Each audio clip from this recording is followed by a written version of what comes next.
I te mōhio, he tino kura, tēnei kura, a hāku pōteka.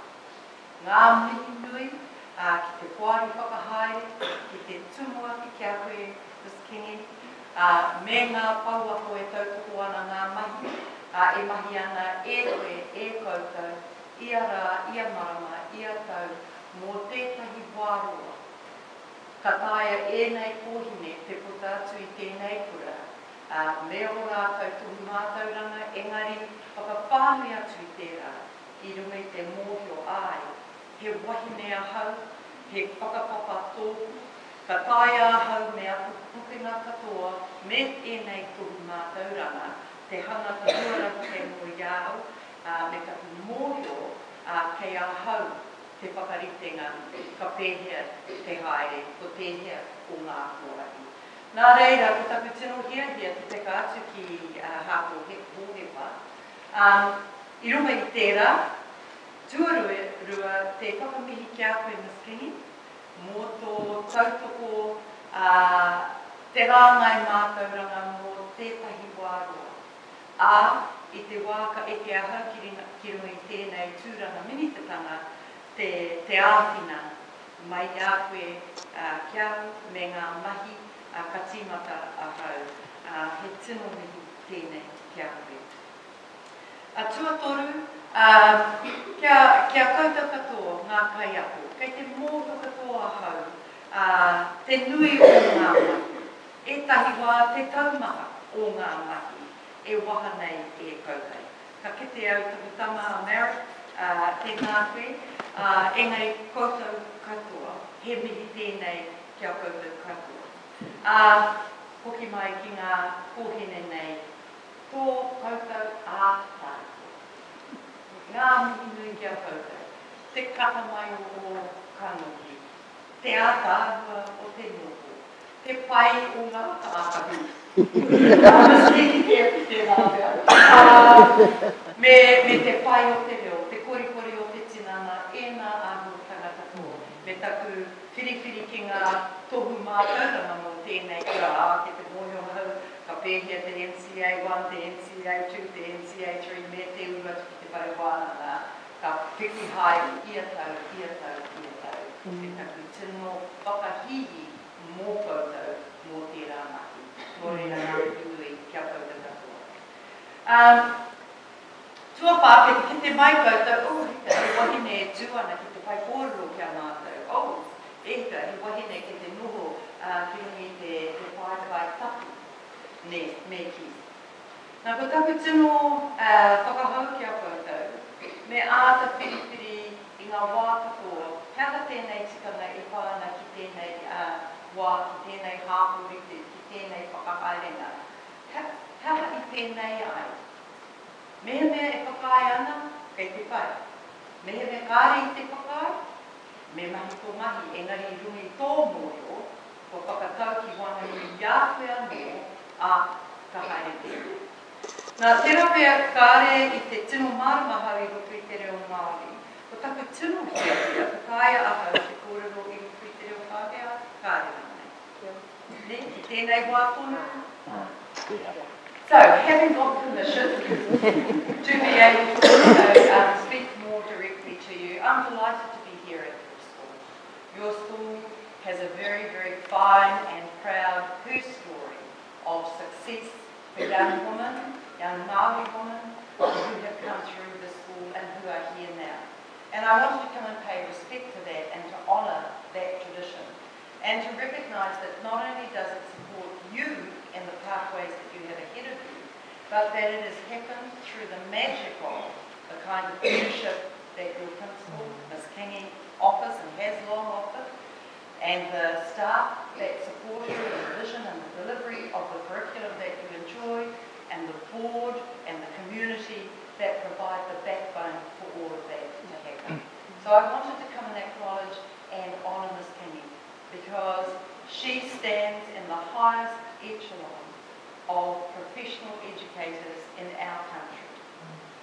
You should know that. And I know a lot about the 2,500 schools that we have across New Zealand. And this is not just of recent times. She has been a contributor. She has been a pioneer.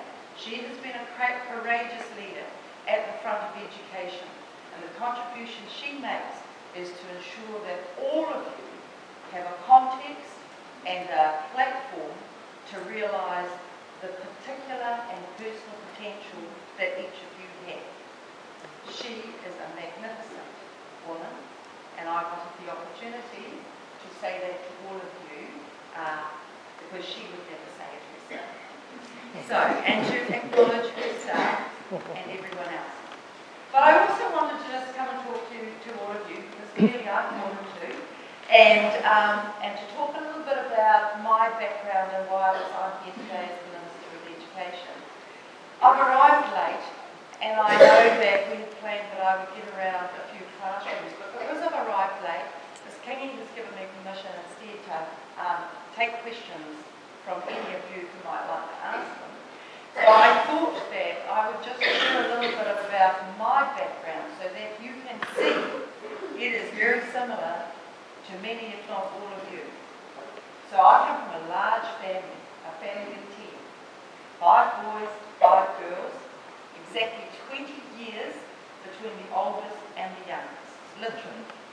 We were having my brother's 20th birthday, and my baby sister, close cousin of Mr. Piki, when Hekia Parata was born, 20 years apart.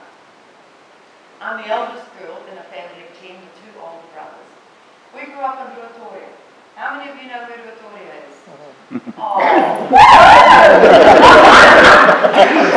Well, the best school I've been to.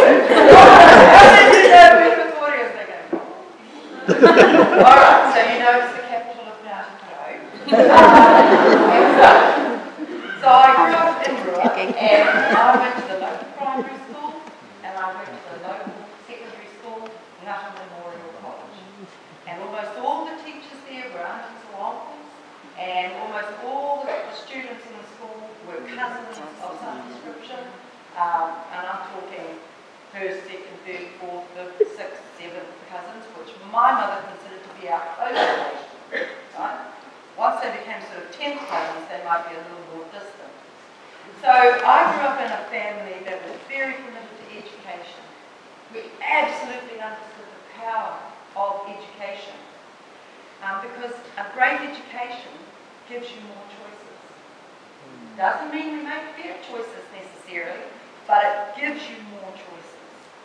So I grew up in this community where we never owned a car the entire time I was growing up. I discovered when my parents' marriage broke up that we didn't own our own home. We required and depended upon the state to get into a state house. We had to move from Ruatoria to Gisborne, and we had to start our lives over again. And I then went to Gisborne Girls High for 2 years, as did my sisters.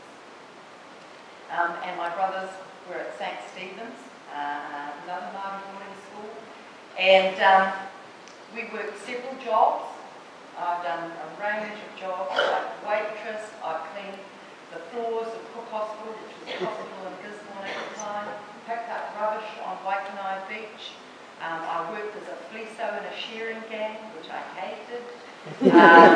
It was the hardest work that I have done physically ever. And my brothers worked in freezing works and wineries and did really hard jobs in order to support us, girls in my family, to go to university. And when we got through university, we worked to support them. There were no student loans available in the time that we were growing up and wanted to go on to university. So I come from a very strong whānau background, very committed to. My mother brought us up where we spent time on our marae. We had to, peel the spuds out of the bag and, be involved in making big steam puddings and babies' bakings, because we didn't know how many were going to come to our marae, but we wanted them to leave thinking that's the best steam pudding or that's the best stuffing or whatever. We graduated to being able to pour the tea, for guests coming into our dining hall. We graduated from there to being able to lay out the wharenui with crisp, clean sheets and keeping it tidy. And we graduated, in my case, to learning how to whānau and being able and allowed to do that.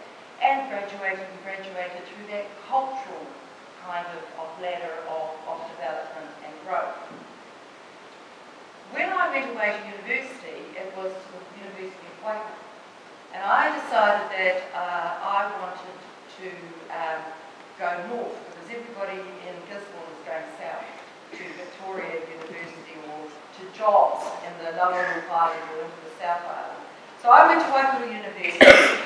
Don't worry, because you're probably looking at me thinking, God, she's old, how long is this going to take? We're only at her university years. So I went off to university, and it was the first time that I had left home.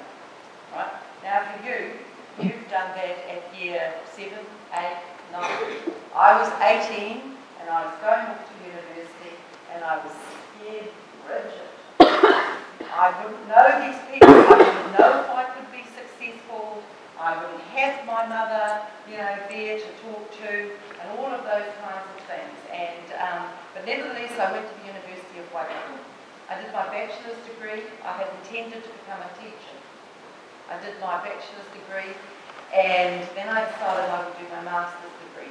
I love learning. I love it. I love it, and I haven't stopped learning, and no one ever does. Well, no one ever should, because that's what builds the wealth of our country, is here. This is our most powerful resource, the one between our two ears. And we're in charge of it, each of us. We're in charge of it. So I did my master's degree at Waikato, and I majored in Māori, as well as in history and other things. But one of the reasons I majored in Māori was because I wanted to write my thesis in Te Reo Māori, because nobody was doing it. Because Te Reo Māori wasn't yet recognised as an official language of New Zealand. And I wanted to keep pushing out the boundaries. I completed my thesis in Te Reo Māori, and then they had to find someone who could mark it. Right? Now, I wasn't the first person to write in Te Reo Māori. There would have been about half a dozen at the time. And I have to confess that when I look back at it now and read it, I can't understand what I was trying to say. Because there are all kinds of different languages, right? Even when we speak English, there is formal English, there will be oratorical English, there will be English, the kind of English we use when we tell jokes, there's family English, there's friendship English. And the hardest ones are those community languages. Doing any formal kind of stuff is much easier because it's structured. I'm sure there's an English teacher here who's thinking, anyway,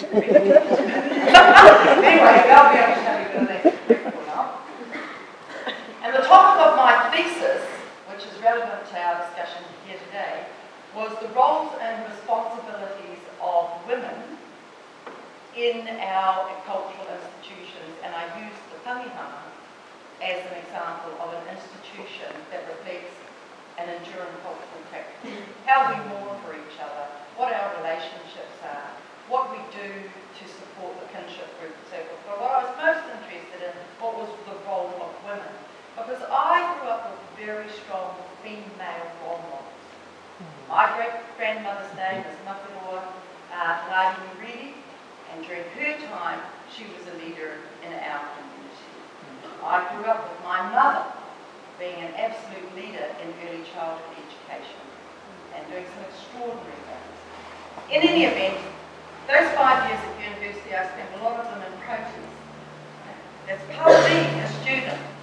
So I was involved in the protests around the land and who owned it, around how did we get our language official. I led a protest where we took over the 6 o'clock news at Television 1 while it was on here, and we were broadcast to the nation saying, why isn't Te Reo Māori a part of our formal language, our language of our nation? Believe me, this takes courage. I didn't just wake up in the morning and think, hey, you know what, I think I'll go and get myself on national television by trying to stop it. You have to